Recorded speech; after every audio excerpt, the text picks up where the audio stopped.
तो क्या होता है, फैक्टर्स होता है, factors for clotting of blood present in blood plasma.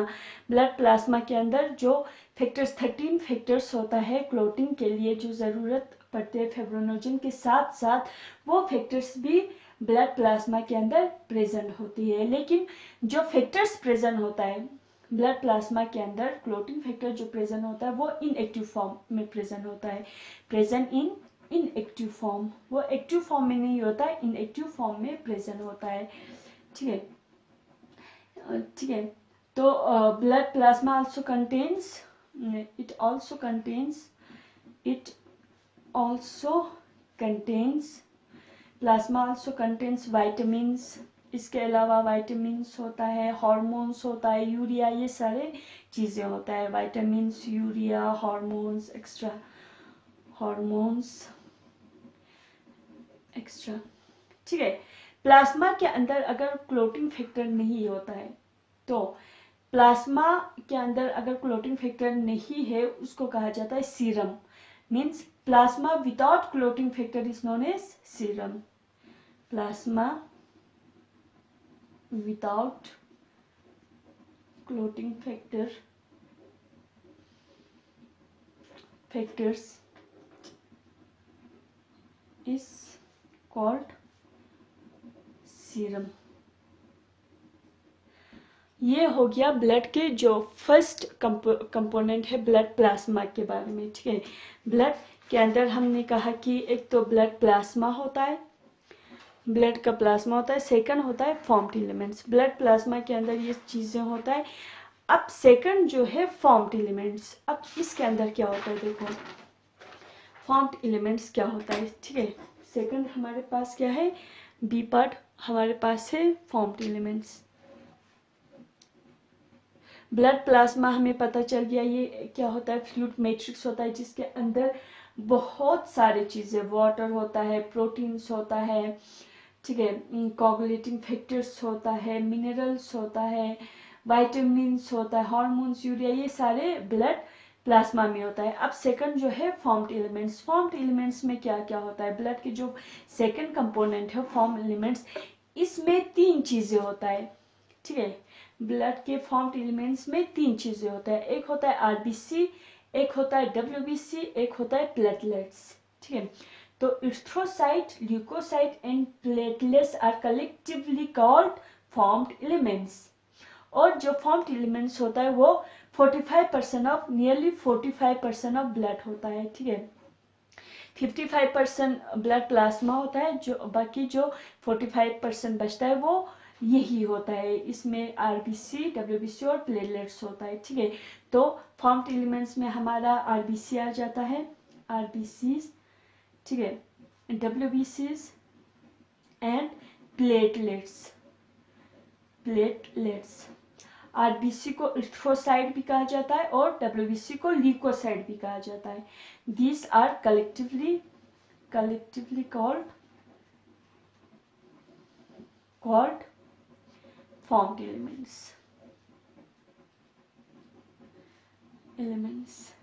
ठीक है, इन 3 चीजों को क्या कहा जाता है, ब्लड के फॉर्म्ड एलिमेंट्स में ये आते हैं। ठीक है, आरबीसी, रेड ब्लड सेल पहला है हमारे पास फॉर्म्ड एलिमेंट में, क्या है, आरबीसी, रेड ब्लड सेल, और इसको क्या कहा जाता है, इरिथ्रोसाइट, इरिथ्रोसाइट्स। पहले हम आरबीसी के बारे में पढ़ेंगे, फिर डब्ल्यूबीसी के बारे में पढ़ेंगे, फिर प्लेटलेट्स के बारे में पढ़ेंगे। ये सारा ब्लड के अंदर ही होता है। ठीक है, आरबीसी और इरिथ्रोसाइट्स। ठीक है, आरबीसी जो है मोस्ट एबंडेंट मतलब फॉर्म्ड एलिमेंट्स होता है जो कि प्रेजेंट होता है ब्लड में। रेड ब्लड सेल्स, ब्लड का जो रेड ब्लड सेल्स है, ठीक है, रेड ब्लड सेल्स में हीमोग्लोबिन होने की वजह से, पिगमेंट हीमोग्लोबिन होने की वजह से हमारे ब्लड क्या है, रेड है, इसलिए। ठीक है, रेड, क्योंकि ये जो रेड हीमोग्लोबिन हमारे आरबीसी में प्रेजेंट होता है। ठीक है, तो जो रेड ब्लड सेल्स है वो सबसे ज्यादा मोस्ट एबंडेंट सेल्स है इन दी ब्लड। डब्ल्यूबीसी और प्लेटलेट से ज्यादा क्या होता है ब्लड के अंदर, आरबीसी, इरिथ्रोसाइट प्रेजेंट होता है। ठीक है, तो हम लिख सकते हैं most abundant, RBC are the most abundant of all the cells in blood. एक हेल्दी अडल्ट मतलब मेन में तकरीबन 5 मिलियन टू 5.5 मिलियन आरबीसी होता है. कितना होता है नंबर अगर हम देखते हैं तो a healthy adult man has an average 5 million to blood के अंदर कितने होते हैं 5 मिलियन टू 5.5 मिलियन आरबीसी होता है इन ए हेल्दी एवरेज मैन. ठीक है. और आरबीसी जो है हमारा जो आरबीसी है रेड ब्लड सेल्स, ये जो ब्लड के अंदर जो सेल्स है रेड ब्लड सेल्स वो कैसे बनता है, वो कहाँ पे बनता है, ये हमारे बोन मेरो में बनता है. RBCs are formed in the red bone marrow in the adults के अंदर. ठीक है. आरबीसी कहाँ पे बनता है रेड बोन मेरो में. ठीक है. तो it is formed RBCs are formed in the red bone marrow in the adults. ठीक है. adults. ठीक है. आरबीसी के अंदर जो ये सेल्स है actually RBC means red blood cells, इन सेल्स के अंदर न्यूक्लियस प्रेजेंट नहीं होता है. RBCs are the nucleus are absent in the RBCs या RBCs are devoid of nucleus. Mammals के अंदर ये सिर्फ मेमल्स के जो आरबीसी है, ठीक है, हमारे जो मेमल्स के जो आरबीसी है रेड ब्लड सेल्स के अंदर न्यूक्लियस नहीं होता है. और आरबीसी का शेप कैसा होता है बाइकनकेव होता है. ठीक है. Nucleus is absent in RBC and its shape is and are biconcave in shape. इसका शेप कैसा होता है बाइकनकेव होता है. ठीक है. अब आरबीसी के अंदर, ठीक है, एक red coloured iron pigment present होता है, protein containing iron pigment present होता है जिसको क्या कहा जाता है हीमोग्लोबिन कहा जाता है. ठीक है. ठीक है. तो ये जो हीमोग्लोबिन है वो एक इम्पोर्टेंट रोल प्ले करता है, सिग्निफिकेंट रोल प्ले करता है इन ट्रांसपोर्ट ऑफ रेस्पिरेटरी गैस, जो हमने ऑलरेडी रेस्पिरेशन में पढ़ा है. कार्बन डाइऑक्साइड और ऑक्सीजन की ट्रांसपोर्टेशन में ये हीमोग्लोबिन क्या करता है एक सिग्निफिकेंट रोल प्ले करता है. तो आरबीसी कंटेन्स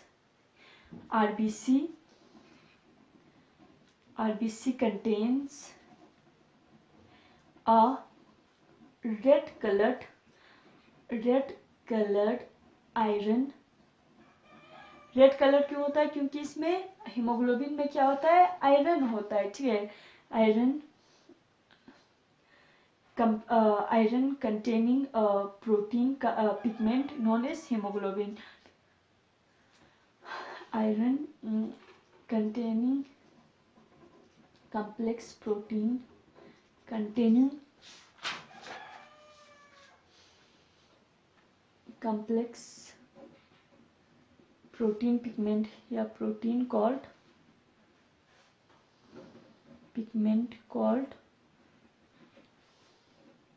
हीमोग्लोबिन और हीमोग्लोबिन क्या करते हैं haemoglobin places a significant role in transportation of respiratory gases. ये हमने ऑलरेडी डिस्कस किया है. ठीक है. और आरबीसी में और क्या होता है आरबीसी का जो लाइफ स्पेन होता है, ठीक है, 120 डेज होता है. फिर इसके बाद ये कहाँ पे डिस्ट्रॉय होता है 120 डेज के बाद. मान लो एक सेल है, ठीक है, ब्लड के अंदर एक आरबीसी है. ये आरबीसी 120 दिन 120 डेज ये जिंदा रहता है, लाइफ रहता है. फिर 120 दिन के बाद ये स्प्लीन में जाके हमारे जो स्टमक के नीचे जो स्प्लीन होता है, ठीक है, स्प्लीन में जाके जिसको ग्रेवयार्ड ऑफ आरबीसी कहा जाता है वहां पे डिस्ट्रॉय होता है. तो आरबीसीज तो हम लिख सकते हैं RBCs have an average lifespan of 120 days after which after which they are destroyed in the spleen. They are destroyed in the spleen. Spleen को क्या कहा जाता है? Graveyard of RBC. आरबीसी के ग्रेवयार्ड, कब्रिस्तान. ठीक है, ग्रेवयार्ड ऑफ आरबीसी. क्योंकि आरबीसी 120 डेज के बाद कहाँ पे आके डिस्ट्रॉय होता है? स्प्लीन में जाके डिस्ट्रॉय होता है. ठीक है, ये हो गया रेड ब्लड सेल्स. जो फॉर्म्ड एलिमेंट में जो पहला कंपोनेंट है आरबीसी के बारे में. आरबीसी जो मोस्ट एबंडेंट होता है, सबसे ज़्यादा होता है, 5.5 million to 5 million to 5.5 million होता है. ये कहाँ पे बनता है? हमारे बोन मेरो में बनता है, रेड बोन मेरो में बनता है. और इसमें न्यूक्लियस एब्सेंट होता है. इसका शेप कैसा होता है? बाइकनकेव होता है. आरबीसी के अंदर एक पिगमेंट प्रेजेंट होता है, हीमोग्लोबिन, जो कि रेस्पिरेटरी गैसेस ट्रांसपोर्ट करते हैं. आरबीसी का जो मैक्सिमम लाइफ स्पेन है 120 डेज से. फिर इसके बाद ये कहाँ पे आके स्प्लीन में आके डिस्ट्रॉय होता है. सेकंड जो है फॉर्म्ड एलिमेंट्स का जो सेकंड कंपोनेंट है डब्ल्यूबीसी, वाइट ब्लड सेल्स, या जिसको ल्यूकोसाइट कहा जाता है. सेकंड इज ल्यूकोसाइट या डब्ल्यूबीसी. ठीक है, डब्ल्यूबीसी और leukocytes. Leukocytes. WBC means white blood cells. RBC means red blood cells. WBC means white blood cells. ठीक है, अब WBC जो है white blood cells जो है वो क्या होता है? कलरलेस होता है, क्योंकि इसमें कोई पिगमेंट प्रेजेंट नहीं होता है. Because due to the lack of haemoglobin pigment, इसमें कोई पिगमेंट प्रेजेंट नहीं होता है. They are colourless. और इसमें WBC इसके सेल में न्यूक्लियस प्रेजेंट होता है, न्यूक्लिएटेड होता है. और ये 6000 टू 8000 होता है ब्लड के अंदर. ठीक है, और ल्यूकोसाइट जो है या WBC का जो लाइफ स्पेन है वो बहुत ही कम है. ठीक है, आरबीसी का 120 डेज था, इसका 3 to 4 डेज में ही ये खत्म हो जाता है, डिस्ट्रॉय होता है. ठीक है, तो हम लिख सकते हैं WBCs are colorless due to lack of hemoglobin. Due to lack of hemoglobin, they are nucleated. ये क्या होता है? न्यूक्लिएटेड होता है. और इसका नंबर कितना होता है? 6000 to 8000. Less in number. ठीक है, लेस इन नंबर होता है, लेस इन नंबर. ठीक है, और इसका जो लाइफ स्पेन कितना होता है? लाइफ स्पेन होता है 3 to 4 डेज होता है इसका लाइफ स्पेन. ठीक है, अब WBC जो है, वाइट ब्लड सेल्स जो है, इसके दो मेन कैटेगरीज होता है. ठीक है, WBC के दो मेन कैटेगरीज होता है. एक ग्रेन्युलोसाइट्स होता है, एक एग्रेन्युलोसाइट्स होता है. WBC जो सेल्स है, वाइट ब्लड सेल्स है, वो या ग्रेन्युलोसाइट्स होंगे या एग्रेन्युलोसाइट्स. इसके दो टाइप्स होता है. ठीक है, एग्रेन्युलोसाइट्स एंड ग्रेन्युलोसाइट्स. ठीक है, तो WBCs are of two types.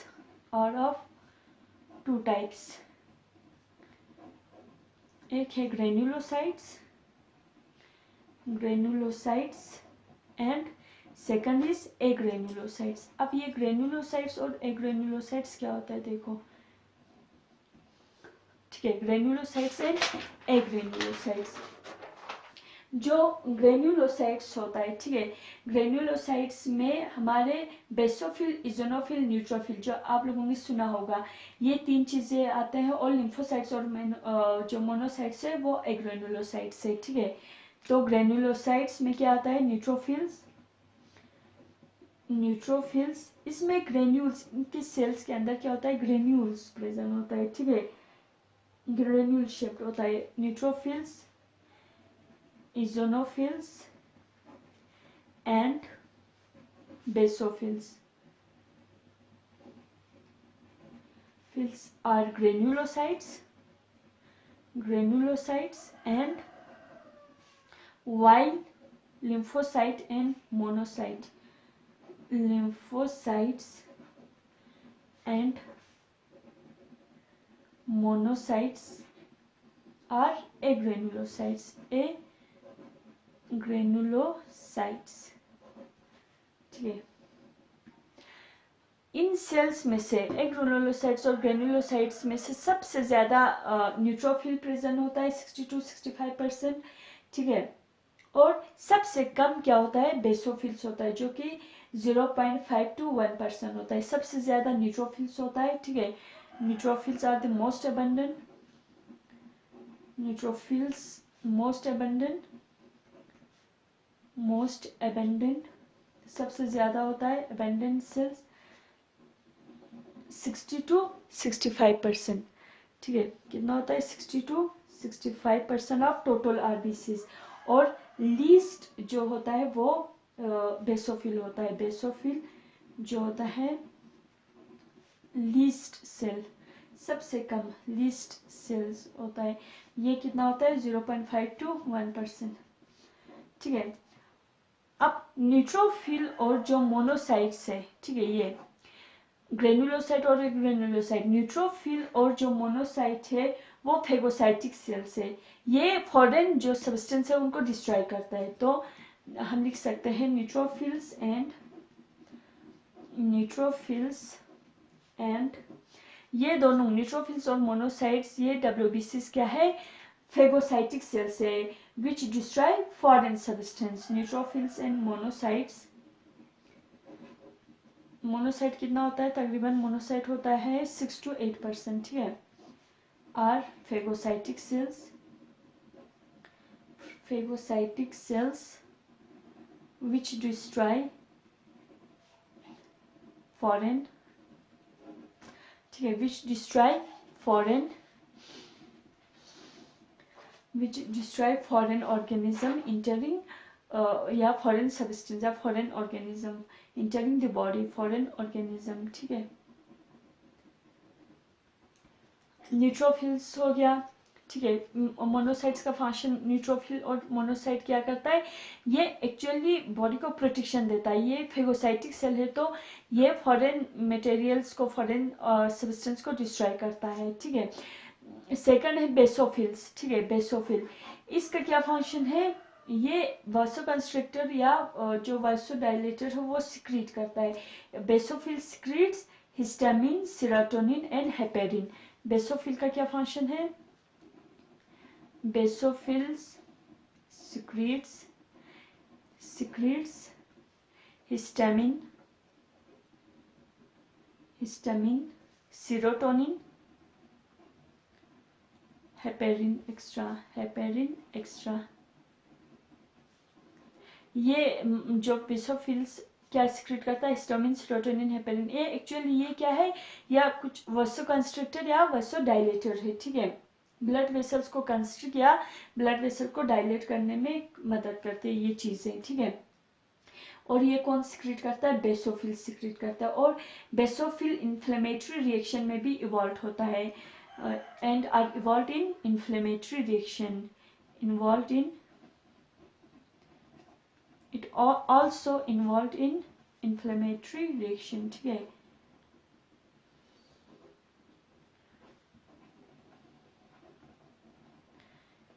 इसका फंक्शन पता चल गया, इजोनोफिल जो कि 2 to 3% होता है वो इन्फेक्शन को रेजिस्ट करता है। ये भी इन्फेक्शन को क्या होने नहीं देता, इन्फेक्शन होने नहीं देता है, ठीक है। और ये एलर्जिक रिएक्शन से एसोसिएटेड है इजोनोफिल, ठीक है। इजोनोफिल्स जो कि व्हाइट ब्लड सेल्स के अंदर कितना होता है, 2 to 3% होता है, ठीक है। resist infection, okay, infections and are associated with allergic reaction and associated with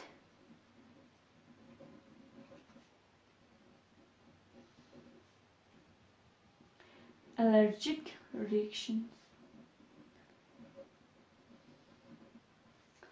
अब बचा हमारे पास ये लिम्फोसाइट जो एक ग्रेनुलोसाइट है। लिम्फोसाइट दो तरीके के होता है, बी लिम्फोसाइट बी टाइप और T lymphocyte, B lymphocyte and T lymphocyte, ठीक है. Lymphocyte total 20 to 25% होता है and is majorly of two types, B and T lymphocyte. Both जो B and T lymphocyte है वो immune responses में मदद देती है, ठीक है. lymphocyte जो लास्ट WBC बचता है हमारे पास lymphocyte से, lymphocyte 20 to 25% होता है and it's of two types होता है B and T lymphocyte, ठीक है. Both B and T lymphocyte are responsible for, इनका क्या फंक्शन होता है, इम्यून रिस्पॉन्स. ये क्या करता है, immune response of the body, ठीक है, रिस्पॉन्सेस करता है, ठीक है.